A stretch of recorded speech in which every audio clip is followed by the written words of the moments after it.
होणार नाही याची सुद्धा आपण काळजी घ्यावी. खुर्च्या भरपूर आहेत, लागन तशा घ्यायच्या आणि बसायचं. मागच्या बाजूलाही खुर्च्या आहेत, इकडच्या बाजूलाही खुर्च्या आहेत आणि इकडच्या समोरच्या बाजूला आहेत. काही जणांना स्क्रीनवर सुद्धा दिसणार आहे. तर आपण सुरू करूया 1-2 मिनिटामध्ये. अतिशय आनंदाचा असा दिवस, वार्षिक स्नेहसंमेलन. आणि हा दिवस अत्यंत खास असा आहे कारण की आजच छत्रपती शिवाजी महाराज यांची जयंती देखील आहे.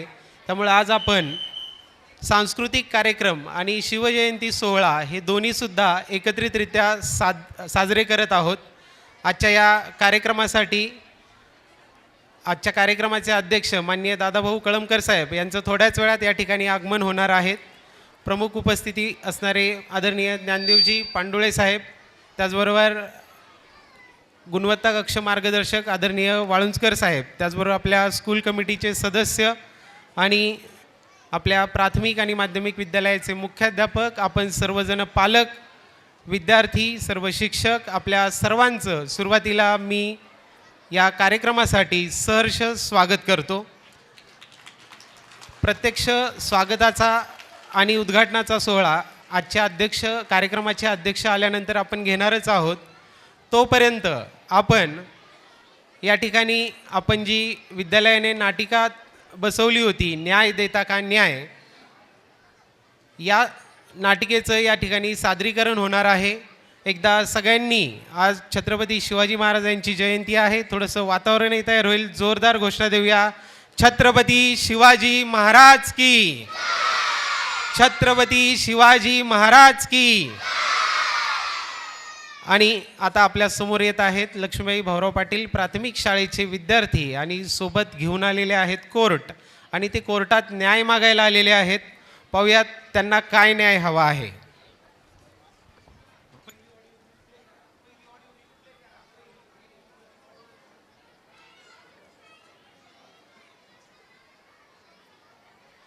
रंगदेवता आणि नाट्यरसिकांना विनम्र अभिवादन करून 21वे महाराष्ट्र राज्य बालनाट्य स्पर्धा 2025 मध्ये रयत शिक्षण संस्थेचे लक्ष्मीबाई भाऊराव पाटील प्राथमिक विद्यालय सविनय सादर करीत आहोत बालनाट्य न्याय. न्याय देता का न्याय. निर्माते ज्ञानदेव पांडुळे, लेखक काकासाहेब वाळुंजकर, दिग्दर्शक शिवाजी लंके, नेपथ्य श्री संतोष कदम, संगीत कल्पेश शिंदे, रंगभूषा आणि वेशभूषा सुजाता दोमल.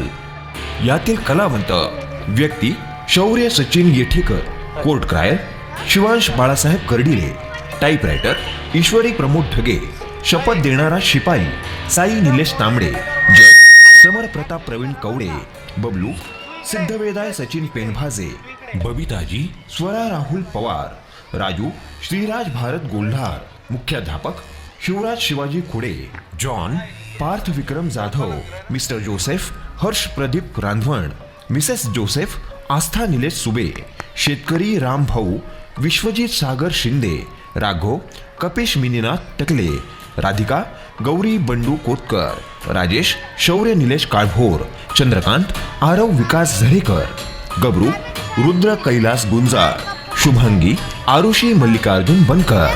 पोलीस पात्र धुमाळ हर्षवर्धन, रणसिंग शंभू. सविनय सादर करीत आहोत बालनाट्य न्याय. न्याय देता का न्याय.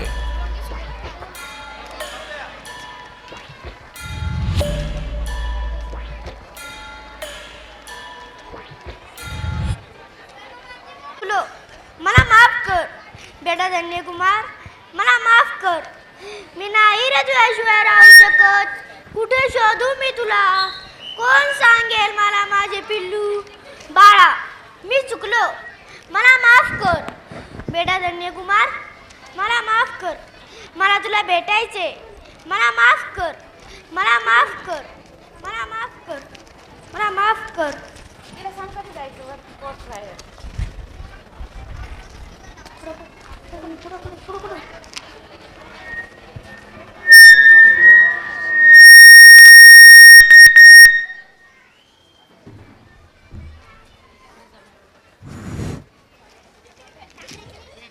अरे बघत विचार शेवटी जाताना मला भेटून जा. होशियार माननीय न्यायाधीश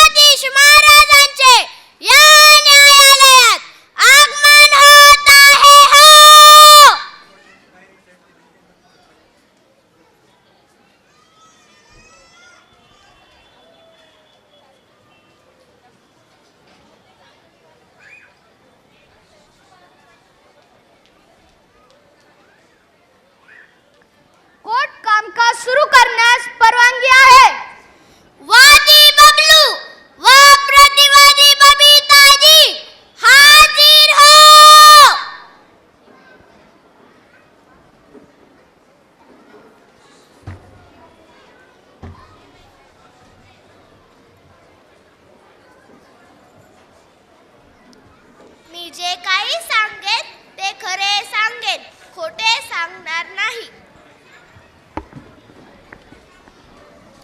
मी जे काही सांगेल ते खरे सांगेल, खोटे सांगणार नाही. बोल बेटा बबलू, काय तक्रार आहे तुझी? माननीय महोदय, माझे नाव बबलू बेलसरे. ही माझी मम्मी. आई म्हटलं किला राग येतो. मम, मम्मा असले शब्द मला वापरावे लागतात. मी 4थी मराठी शाळेत आहे, पण माझ्यावर इंग्रजी संस्कारांचा दबाव असतो. जज साहेब, मला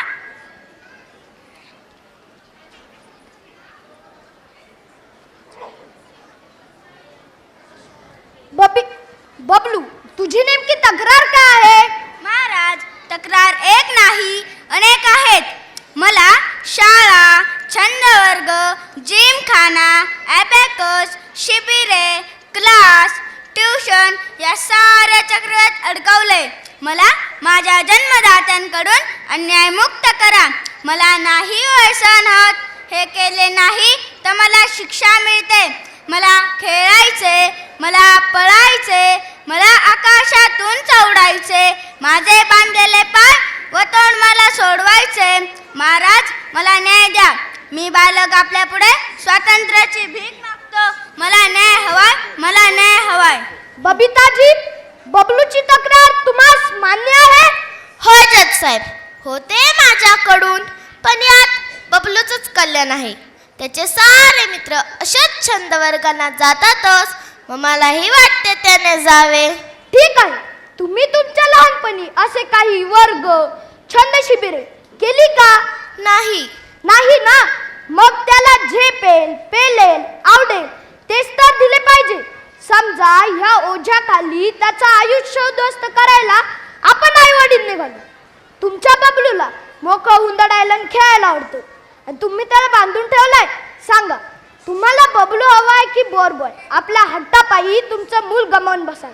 सांगा, काय निर्णय घेता?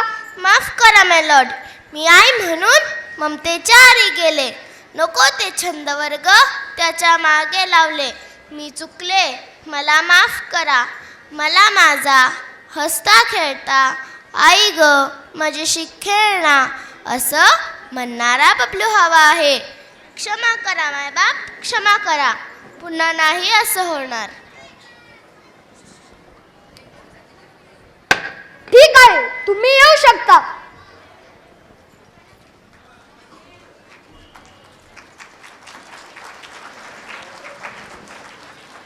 चला, पुढचे वादी प्रतिवादी हजर करा. वादी राजू व प्रतिवादी मुख्याध्यापक हाजीर हो.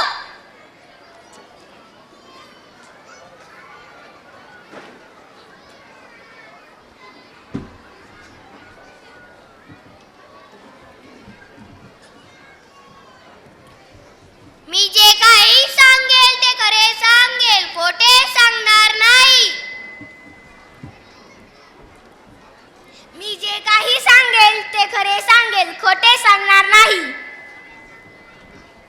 बोल राजू, काय तक्रार आहे तुझी? न्यायाधीश महोदय, आम्ही मुलं म्हणजे काय नकली बुद्धिमत्तेचे निर्जीव पुतळे वाटलो का हो? हुशारी गोठून जावी बुद्धीची व मेंदूची चाळण व्हावी, अशी स्थिती घर आणि शाळेत होत असेल तर आमच्या बालभावनांचे काय? माझे सर मला निश्चितच प्रिय आहेत, पण रात्रंदिवस माझ्या मागे लागलेले असतात. निबंध स्पर्धा भाग घे, वक्तृत्व स्पर्धा भाग घे आणि त्यात पहिलाच नंबर आला पाहिजे. शिष्यवृत्ती परीक्षा यात एवढा अभ्यास की मी कधी कधी त्याचा भाग होतो. रात्री दिवसा अगदी स्वप्नातही मी बरेचदा दिसतो. शाळेत शिक्षक व घरी आई बाबा घाण्याच्या बैलासारखी मला झापट बंद करून जुंपलेले असते. मी खातो खेळतो की नाही, मित्रांबरोबर क्षणभर बोलतो की नाही याचे भान नसते. हुशारी शाप ठरत असेल तर ती मला नको आहे. जज साहेब, या चक्रातून मला बाहेर यायचंय. ते पण बरोबर असतील, पण मी पण चूक नाही ना. मुख्याध्यापक सर, यावर तुम्हाला काय म्हणायचंय? मिलॉर्ड, हुशार विद्यार्थी हे आमच्या शाळेचे मुकुटमणी आहे. त्यातील आराज अतिशय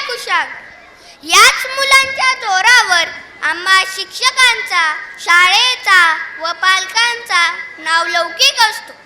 खरे तर ही मुलं अधिक तयारीची व्हावी म्हणून आम्ही त्यांच्या मागे लागतो. पण आज समजले की या मुलांचं बालमानसशास्त्र ओळखायला आम्ही कमी पडलो. प्रसिद्धी व नावलौकिकाच्या फाजील हव्यासापोटी आम्ही या मुलांवर शैक्षणिक दबाव आणून अन्यायच केला. मग आपण द्याल ते आदेश मला मान्य आहे. ठीक आहे. आपल्या दोघांचा जबाबाचा विचार करता दोघे एकमेकांच्या ठिकाणावर बरोबर आहे. पण मुलांच्या बौद्धिक क्षमतेला सीमा असतात. रबरही किती ताणावे नाही का?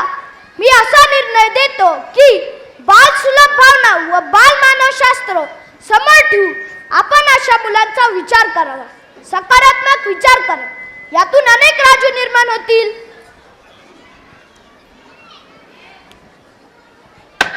ठीक आहे, तुम्ही येऊ शकता.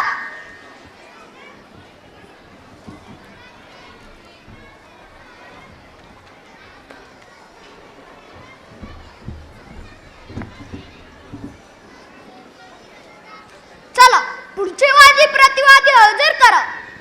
वादी मास्टर जॉन व प्रतिवादी मिस्टर अँड मिसेस जोसेफ हाजीर हो.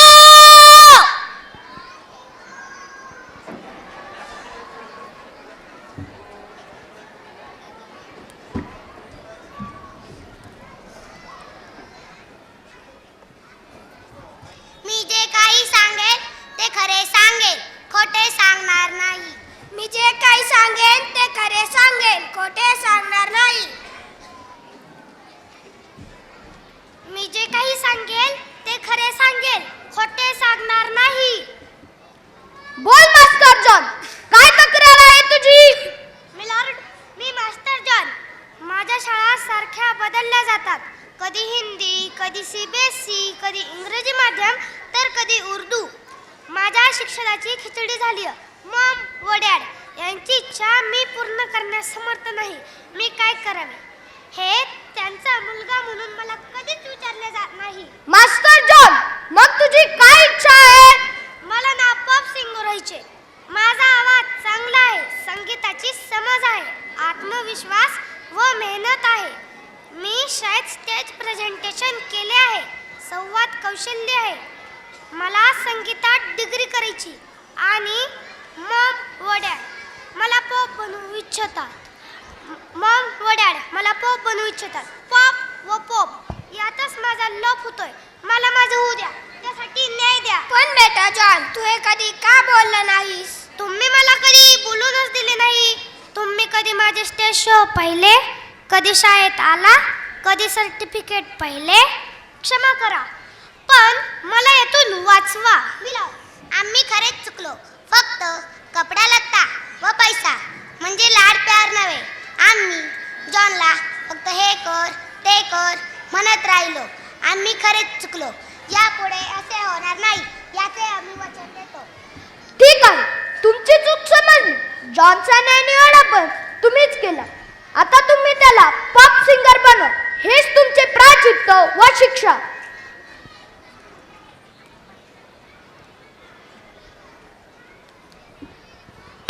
ठीक आहे, तुम्ही येऊ शकता.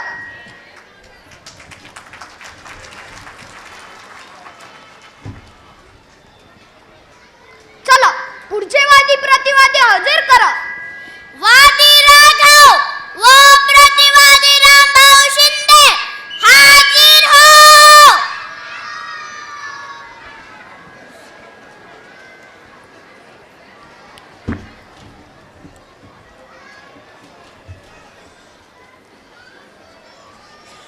मी जे काही सांगेन ते खरे सांगेन, खोटे सांगणार नाही. मी जे काही सांगेल ते खरे सांगेल, खोटे सांगणार नाही. काय तक्रार आहे? मी राघव रामभाऊ शिंदे. हे माझे वडील शेतकरी आहेत. हे घरात कोणाचंच ऐकत नाहीत. आई बरोबर पण सारखी कटकट करतात. साध्या चुका झाल्या तरी बोलतात.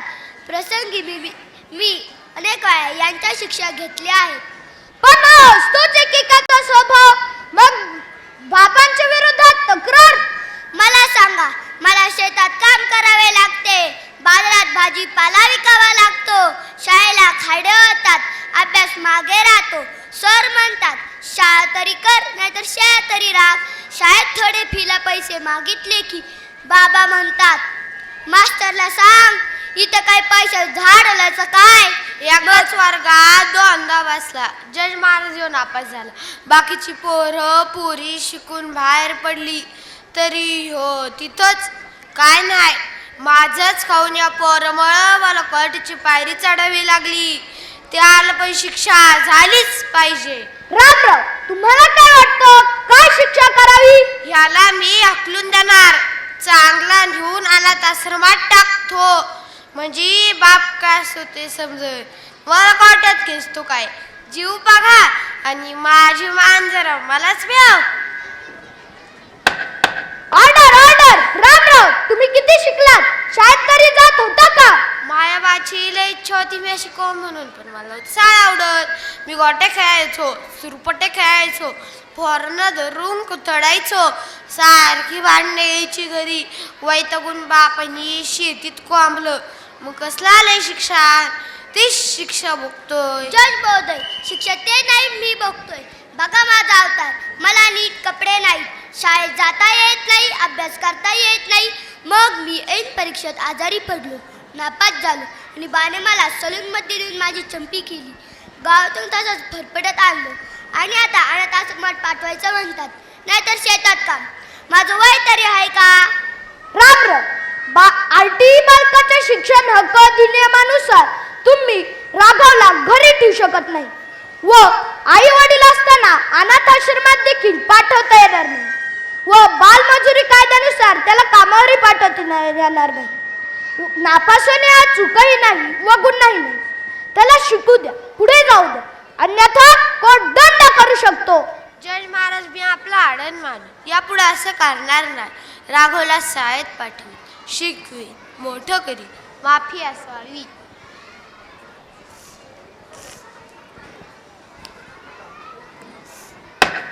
तुम्ही येऊ शकता.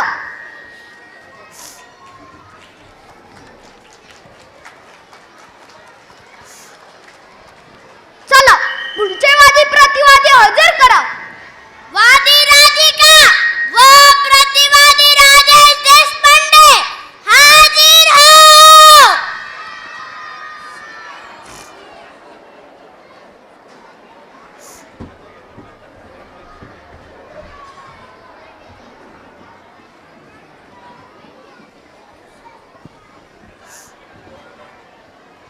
मी जे काही सांगेन ते खरे सांगेन, खोटे सांगणार नाही.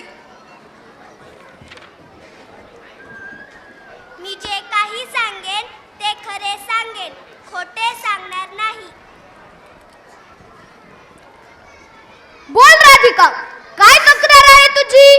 मिलॉर्ड, मी राधिका देशपांडे. हे समोर उभे माझे बाबा राजेश देशपांडे.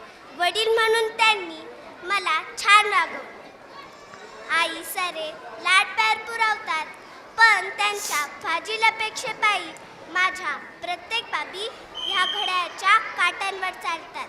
मी कधी उठावे, काय खावे, किती खावे, कुठे जावे, कधी जावे याचे काटेकोर वेळापत्रक माझ्या स्टडी रूममध्ये लावलेले आहे. त्यांच्या अपेक्षांच्या ओझ्याखाली माझ्या स्वप्नांचा चोळामोळा होतोय. राजेश, काय म्हणतेय राधिका, बरोबर आहे का? एक सुशिक्षित समाजातील एक इंजिनियर म्हणून मला वाटते माझ्या मुलीने एरोनॉटिकल इंजिनियर व्हावे. रॉकेट, स्पेस, मिसाईल, एअरक्राफ्ट या आधुनिक मशिनरीचा अभ्यास करावा. कल्पना चावलाचा आदर्श घ्यावा व एक बाप म्हणून तिचं करिअर घडवण्यात माझी अपेक्षा योग्य आहे असं मला वाटते. राधिका, तुला नाही वाटत का आपल्या आई वडिलांची अपेक्षा पूर्ण करावी? खरं सांगू मिलॉर्ड, माझे बाबा एरोनॉटिकल इंजिनियर होऊ शकले नाही. त्यांच्या वडिलांची अपूर्ण इच्छा माझ्याकडून पूर्ण करण्याचा हा प्रकार आहे. राधिका, काय बोलतेस तू हे? Order order. आपण तिचे म्हणणे ऐकून घ्यावे. बोल राधिका. मिलॉर्ड, माफ करा, पण मला बोलायचंय. अनेक राधिकांचे म्हणणे मला मांडायचे आहे, म्हणून मला बोलायचंय. अद्यापही समाज मुलींकडे दुजाभावाने पाहतोय. असंच समाजात चित्र आहे. मला SSC परीक्षेत उत्कृष्ट गुण मिळाले आहेत, पण याला मुख्य कारण म्हणजे माझे खाष्ट व खडूस बाबा स्वतःच्या कामाला हडताळपासून माझा अभ्यास घेत होते.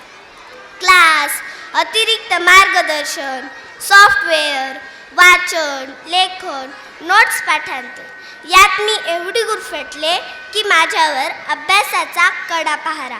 फक्त यांच्या हातात बंदूक नव्हती. घर एक बंदीखाना झाले. बाप जेलर व मी या पुस्तके अभ्यासाच्या जंजाईत अडकलेली कैदी. खिडकी बाहेर बागेत फुललेली फुले नजरेने टिपायचे. मला जर स्वातंत्र्य नसेल तर या जगण्याला अर्थ तरी काय? जज साहेब, मी एक निर्जीव कळसूत्री बाहुली. आज घरचे, उद्या आणखीन कोणी. मला माझ्या पंखातील बळ लावण्या पिंजऱ्यातून उडायचंय.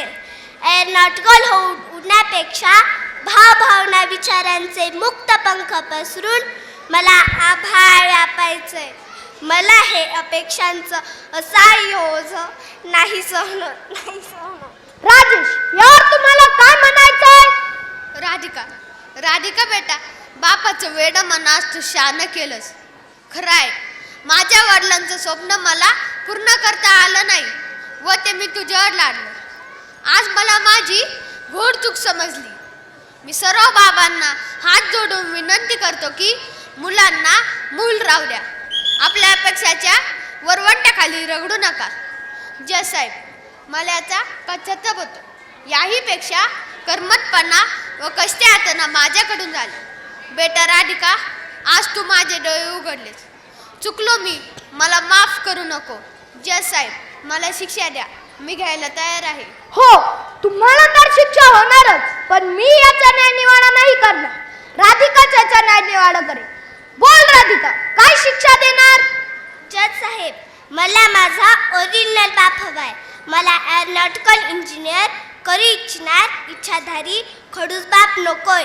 मला माझे हसरे, खेळते, आनंदी बाबा हवेत. हीच त्यांना शिक्षा.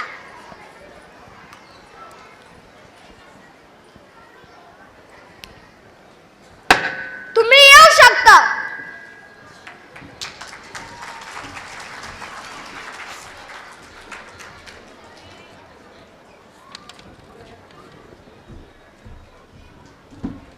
चला, पुढचे वादी प्रतिवादी हजर करा. वादी गबरू व प्रतिवादी चंद्रकांत पवार हाजीर हो.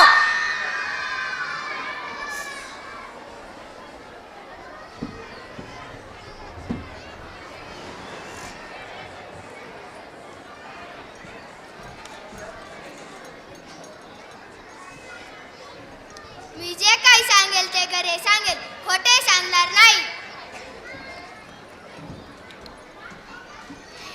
मी जे काही सांगेल ते खरे सांगेल, खोटे सांगणार नाही. बोल गबरू, काय फिर्याद आहे तुझी? न्यायाधीश महोदय, मी गबरू पवार. दिसायला गबरू व वागायला गबरू.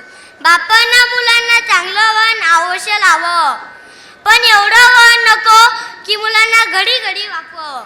मला व्हायचे क्रिकेटर आणि बाबा म्हणतोय तू हो डॉक्टर. हे मला नाही जमणारे. माझ्या घरात मला कडवट अभ्यासाचे डोस पाजतात. तासन तास मला नको ते क्लासला जाऊन ते रटाळ कीर्तन ऐकावं लागतं. एवढी सॉफ्टवेअर माझ्यासाठी धारातीर्थी पडली की एकही शहीद पुन्हा डोकं काढणार नाही. कारण मी एकच क्लिकमध्ये डिलीट फॉर ऑल टाइम करून टाकले. माझी जिद्द आहे. हा गबरू विराट बनणार. पण जज साहेब, हेच माझ्या वाटेत डॉक्टर बनण्यासाठी माझं ऑपरेशन चालू आहे. चंद्रकांत, यावर तुम्हाला काय म्हणायचंय? महाराज, यांच्या शिक्षणासाठी आम्ही पती पत्नी पोटाला चिमटा घेऊन डॉक्टर होण्यासाठी शिकवतोय. आज एकमेव अर्थार्जनाचा मार्ग जरी अपेक्षित असले तरी माझे वडील, आजोबा, पणजोबा डॉक्टर होते. हे या मुलांना कोणी सांगावं? हा डॉक्टर होत नसेल तर क्रिकेटरी होणार नाही. बाबा तुम्ही कसली गुगली टाका, मी नाही सिक्सर मारला तर मग बोला. जज महोदय, मी तालुका, जिल्हा, राज्य, विभागीय पातळीवर ही बॅट चमकवली आहे. मी ऑलराऊंडर आहे. कधी यांनी कौतुक केलं? सांगायला लाज वाटते की यांनी 2 वेळा माझी बॅट चुली सरपण म्हणून वापरली. बॉल गटारीत टाकले. आईने सारी मेहनत लपवून ठेवली म्हणून ती वाचली. न्यायाधीश महोदय, मला तर वाटतं आता बापच बदलावा. गबरू, काय म्हणतोस? ऐका ना, हेच बॅटी माझ्या पाठीमागावर कितीदा मारल्या, हेच बॉल कितीदा माझ्या तोंडात कोंबले. न्यायाधीश महोदय, मी केवळ आईमुळेच वाचलो, अन्यथा कधीच जेलबाद झालो असतो. म्हणजे मच्छर मारायचं औषध डास मच्छर मारण्याऐवजी मी घेणार, पण तेवढ्यात आई मध्ये आली आणि मी बाद होता होता वाचलो. असलं पुरतू जीर्ण जगण्यापेक्षा काय तू ते औषध? होय बाबा, माझ्या बॅट बॉलची धार जर तुम्हाला समजत नसेल, आपल्या मुलाने काय व्हावे हे बाप ठरवायला लागले तर अख्खा भारत देश बालहत्येला बळी पडेल. केवळ खाऊ पिऊ घालून मोठं करणं बाबाईचं होत नाही. हे आई बाप करत असतील तर ती मुलं जीवनात अपयशी झालीच म्हणून समजा. म्हणून मी तुमच्या विरुद्ध तक्रार केली. माझा मोठा भाऊ तुमच्या फाजील सभासापायी मनोरुग्ण होऊन मानसोपचाराकडे ट्रीटमेंट घेतोय हे तुम्ही विसरलात? चंद्रकांत, तुम्ही चुकलात. एक बाप म्हणून अपयशी ठरला. वारसदार डॉक्टर होते म्हणून आपल्या मुलाने पण तेच व्हावे ही मानसिकता एका बरोबर दुसऱ्याही मुलाचा जीव घेत असेल तर हे थांबलाच पाहिजे. तुम्ही, पत्नी, गबरू व एक मुलगा यांचा विचार न करता तुम्ही शब्दावर सांगा, मी चुकलो, मी माझ्या वर्तनात पूर्ण बदल करीन. मी चुकलो. अतिवेश, प्रतिष्ठा, मान सन्मान, इब्रत व पैशांचा अहंकार, गर्व आज माझ्या गबरूने उतरवला. मी चुकलो. यापुढे मला माझं जसं असेल तसा कुटुंब मान्य आहे. मला क्षमा कर गबरू बेटा. बाबा, आज मी नाही, तुम्ही माझी विकेट घेतली, तुम्ही जिंकलात.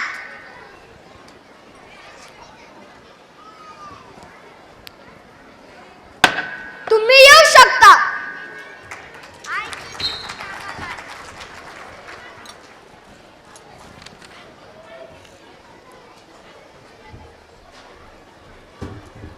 चला, पुढचे वादी प्रतिवादी हजर करा. वादी शुभांगी सरवटे हाजीर हो.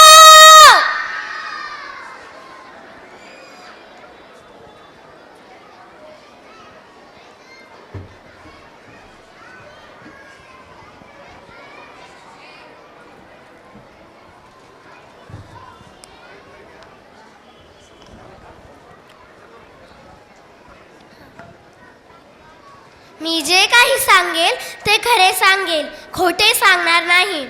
मिलॉर्ड, मी शुभांगी सरवटे, 9वीत शिकते. शुभांग, तुझी तक्रार काय आहे व कोणाविरुद्ध? मिलॉर्ड, माझी तक्रार प्रस्थापितांविरुद्ध आहे. ही व्यवस्थाच नासकी झाली आहे. पिढी बर्बाद करायला उठली आहे. एकतर शाळेत उपक्रमांचा एवढा भडीमार चाललाय की वर्गात शिक्षकच भेटत नाहीत. भेटले तर काही ना काही अशैक्षणिक कामच करतात. फक्त अभ्यास करा म्हणतात. शिक्षकच नाहीत मग गणित इंग्रजीचे शिकवणार कोण? विचारावे तरी कोणाला? इकडे लाडक्या बहीण भावांना पैसा आहे, मात्र शिक्षकांना नेमायला शासनाकडे पैसा नाही. महिन्यातले उपक्रम, प्रकल्प, सप्ताह, पंधरवडे यात पुस्तकं सीलबंद आहेत. परीक्षा तोंडावर आली आहे. मग सांगा, आमच्या भवितव्यातला अंधार कसा व कोण नाहीसा करणार? मिलॉर्ड, आई बाबा दोघेही नोकरी करतात. त्यांना आमच्यासाठी वेळ नाही. कोणा अनाथ बाईकडून आमचा सांभाळ करून घेतात. आता मी मोठी झाली आहे. प्रवासात नको ती अनुभव येतात. गर्दी नसतानाही लोक अंगचटीने येतात. त्यांच्या वखवकल्या नजरा भयंकर भीती निर्माण करतात. कसली कसली ती असतील गाणी, कसल्या घाणेरड्या शिव्या ऐकू पण वाटत नाही. लाज वाटते. कधी कधी शाळेत पण नको ते स्पर्श अंगाची लाई करतो. लैंगिक छळ, अत्याचार, बलात्कार, खून हे मुलींचे होत असतील तर दाद मागायचे कोणाकडे? कुंपणच शेत खाते. कधी कधी घरातून जवळच्या व्यक्तीतच मुली अत्याचाराला बळी पडतायत. या नराधमांना आणखी निष्पाप बालिका पण दिसत नाही का? मुलगी कोणाची भोगदास नाही. आम्हा मुलींचा असा कोणता गुन्हा आहे की त्याची सजा मी भोगतोय? आम्हाला गुदमरायला झालंय. जज साहेब, न्याय देता का न्याय? या पीडितेला न्याय देता का न्याय? शुभांगी, शांत हो. तुझी तक्रार ही सर्व मुलींच्या अन्यायाचे प्रतिनिधित्व करते. मी पालक व प्रस्थापितांना न्यायासनावरून आदेश देत आहे की मुलींना आधार द्या, संरक्षण द्या, त्यांची काळजी घ्या. आपल्या मुलींवर चांगले संस्कार करा, बंधुभाव जपा. जिथे गैर दिसेल तिथे जागेची रद करा. आजचे बालक उद्याचे नागरिक आहे. सर्वांना एकमतेची गरज आहे. प्रस्थापितांनी याकडे जाणीवपूर्वक लक्ष द्यावे.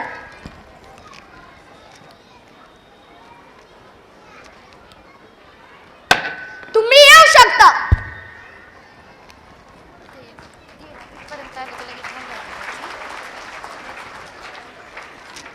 सोडा मला जाऊ द्या, सोडा मला जाऊ द्या. शिपाई, बघा बाहेर कसला गोंधळ चाललाय.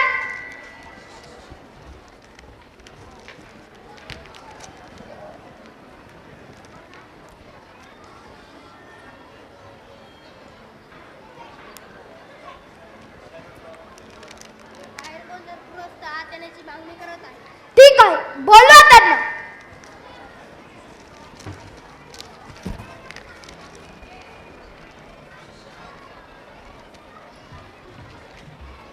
बाळा, मी चुकलो, मला माफ कर. मला तुला भेटायचे, मला माफ कर. महाराज, हा पहा कागद, हा पहा फोटो, हे नाव, हाच माझा धन्यकुमार. न्यायाधीश महोदय, मी तुमचे नाव ऐकून मी कोर्टात धाव घेतली. मला न्याय द्या, मला न्याय द्या. मला माझा हरवलेला धन्यकुमार द्या. मी चुकलो, मला माझा धन्यकुमार भेटवा. अहो बाबा, तुम्ही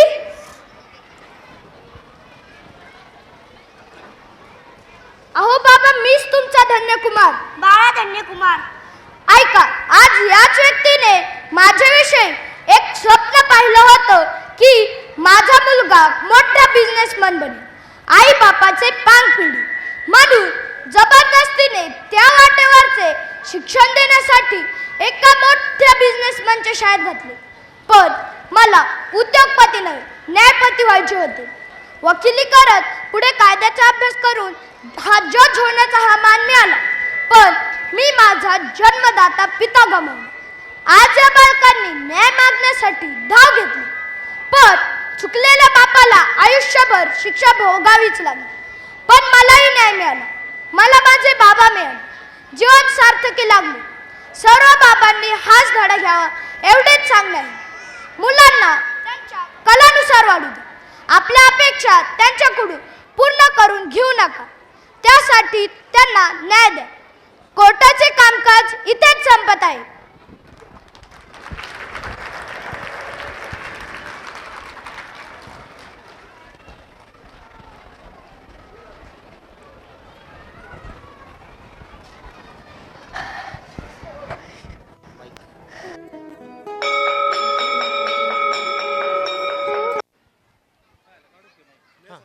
जोरदार टाळ्या वाजवूया त्या नाटिकेसाठी. आणि या कलाकारांनी अतिशय उत्कृष्ट दर्जाचं आणि त्यांच्या अभिनयाची चुणूक या ठिकाणी दाखवलेली आहे. आणि त्यांच्या या कलागुणांना प्रोत्साहन म्हणून माननीय श्री कैलास गुंजाळ साहेब यांनी 1001 रुपये आणि ज्येष्ठ शिक्षक श्री अमित धामणे सर यांनी 501 रुपयांचं पारितोषिक जाहीर केलेलं आहे. माननीय श्री काकासाहेब वाळुंजकर साहेब यांनी देखील 501 रुपयांचं पारितोषिक जाहीर केलेलं आहे. खरंच ह्या विद्यार्थ्यांच्या कलागुणांचं गोड असं कौतुक केलं जातं आहे. आणि यानंतर आपण सांस्कृतिक कार्यक्रमांची थोडीशी सुरुवात करणार आहोत. तोपर्यंत या ठिकाणची स्टेज व्यवस्था होती आहे. तोपर्यंत आपण पाहूयात शाळेची डॉक्युमेंटरी.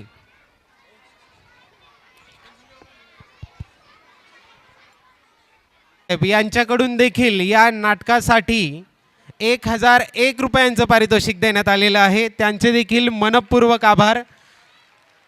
आणि सर्व पालक वर्गाला विनंती आहे की आपल्या मुलांच्या यशामध्ये आपलं देखील योगदान अमूल्य आहे आणि त्यांच्या उज्ज्वल भवितव्यासाठी आपण सगळ्यांनी सहभागी व्हायचं आहे.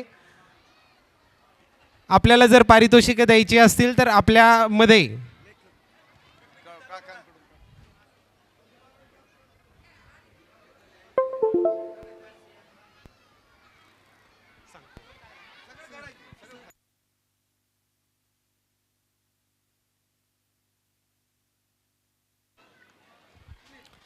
आत्ता झालेल्या नाटिकेसाठी माननीय गारुडकर साहेब आणि माननीय मंत्री मामा ज्ञानदेवजी पांडुळे साहेब यांनी देखील 500 रुपयांची पारितोषिकं दिलेली आहेत. त्यांचे देखील मनपूर्वक आभार.